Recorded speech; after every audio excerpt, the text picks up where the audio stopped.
इतने अधिक संख्या में इकट्ठा है।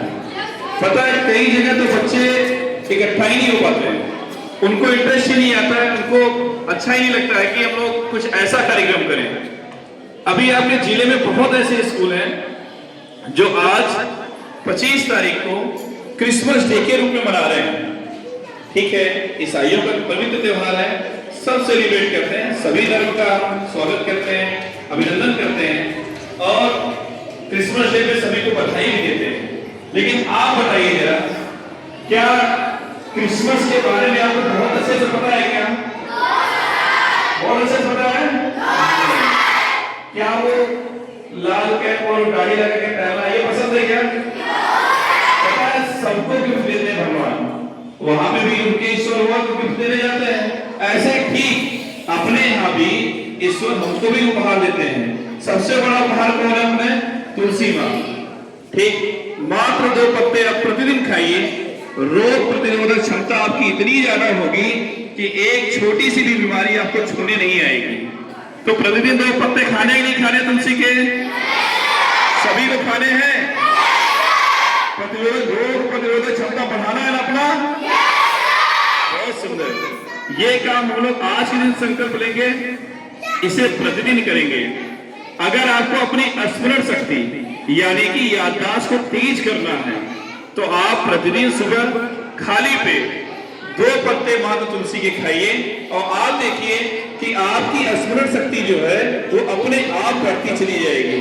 जो आप एक बार पढ़ेंगे वो आपको याद होना शुरू हो जाएगा, आपका ध्यान बहुत अच्छा रहेगा, क्योंकि जब शरीर निरोग रहेगी तो आपका मन भी पढ़ाई में अच्छे से लगेगा।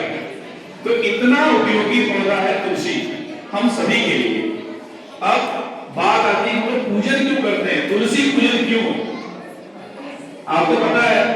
यहाँ तो नहीं, अभी आप गोवा जाइए, केरल जाइए, तमिलनाडु जाइए, उस साइड में प्रत्येक घर के आंगन में तुलसी का पौधा जरूर होता है।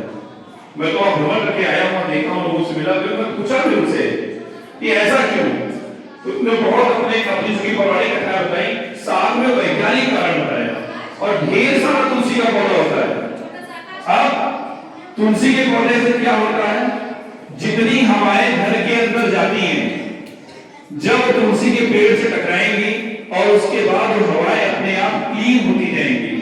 आज पता है दिल्ली पूरी तरीके से प्रदूषित हो गया है। 400 से ज्यादा QI इंडेक्स वहां पे 400 से ज्यादा है, जो क्वालिटी इंडेक्स है एयर का वो 400 से ज्यादा हो गया। यानी अगर आप एक दिन खुले में सांस ले रहे बिना मास्क लगाए तो समझिए 1 पैकेट सिगरेट पीने के बराबर का प्रदूषण आपके शरीर में जा रहा है। तो ऐसे जगह अपना क्या उपयोग करने वाला है? आयुर्वेद में क्या? तुलसी। अगर तुलसी का पौधा घर आंगन में चारों तरफ आपने लगा रखा है तो जितनी हवाएं हैं सब शुद्ध होकर आपके यहाँ जाएंगी। आपको फ्री में ऑक्सीजन मिल रहा है, बिना किसी पैसे के बहुत शुद्ध ऑक्सीजन। ठीक, इसलिए इनका पूजन अति आवश्यक है, इसलिए इनका उपयोग करना प्रतिदिन आवश्यक है कि आप 2 पत्ते तुलसी के प्रतिदिन अवश्य खाएं।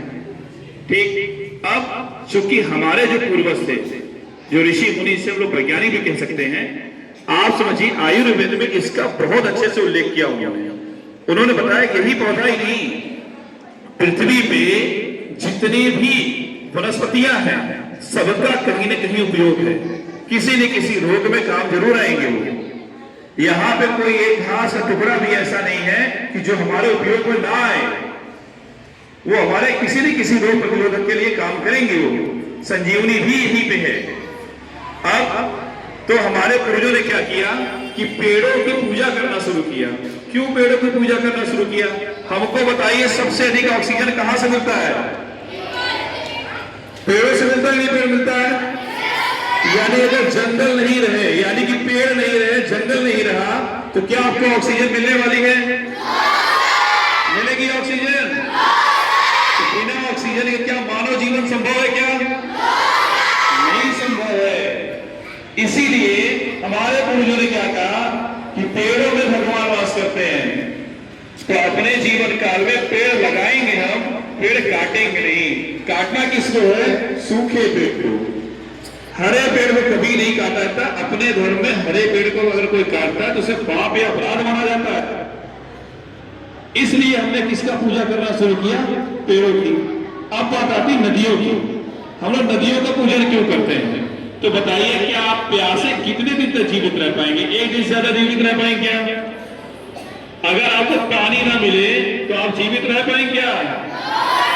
रह पाएंगे? तो हमको जीवन के लिए और क्या चाहिए? पानी चाहिए। पानी कहां से? नदियों से मिलता है। स्वच्छ जल। बरसात होती है, बर्फ पड़ते हैं, बर्फ कहां पर रुकते हैं? पहाड़ों पे जाके जम जाते हैं, और वो जैसे गर्मी पड़ती है फिर वो धीरे धीरे पिघलते हैं और नदियों को रूप लेके हमको जो सींचते हुए आगे बढ़ते हैं। तो एक ये तरीका अपने पास नदियां, तालाब, ये सब जो जल के भंडार रहे हैं, इनकी भी पूजा हमने करना शुरू किया ताकि इनको डिस्टर्ब न किया जा सके। प्रकृति की पूजा करना अति आवश्यक है, क्योंकि जीवन वहीं से संभव है। तीसरा आता है क्या? पशु पक्षी।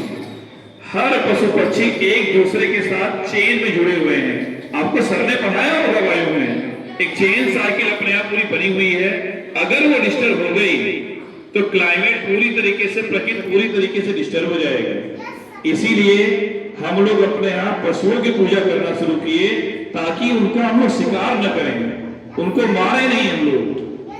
अगर मारेंगे, उनको खत्म करेंगे तो ये प्रकृति डिसबैलेंस हो जाएगी। तो इसीलिए अपने हम लोग भारतीय संस्कृति में पेड़ों की पूजा, पशुओं की पूजा, नदियों की पूजा, पर्वतों की पूजा, यानी पत्थरों की पूजा हम लोग करते हैं। क्योंकि अगर पहाड़ नहीं होंगे, अगर पहाड़ नहीं रहे तो क्या बारिश उस एरिया में हो पाएगी? क्या नहीं। मानसून तो बनेगा लेकिन वो निकल जाएगा, बिना पहाड़ सकरा नहीं हो पाएगा। तो पत्थरों की पूजा इसलिए हम लोगों ने करना शुरू किया कि उनसे भी हमें जीवन मिलता है। तो इतने आविष्कारी टाइप के अपने जो ऋषि मुनि रहे हैं, उन्होंने इस प्रकृति से जुड़कर अपने जीवन को आगे बढ़ाया। उन्होंने भी नए नए आविष्कार किए। वेद पुराणों के माध्यम से आज भी कई नए आविष्कार हो रहे हैं, जो हम लोग को पढ़ने का मौका मिलना चाहिए। पढ़े, हम लोग उसको जाने, उसके बारे में, अपनी संस्कृति के बारे में जाने। इसका प्रयास हम लोग अवश्य करेंगे। ठीक है, बहुत अधिक समय आप लोग को नहीं लेंगे, काफी विलंब हो चुका है।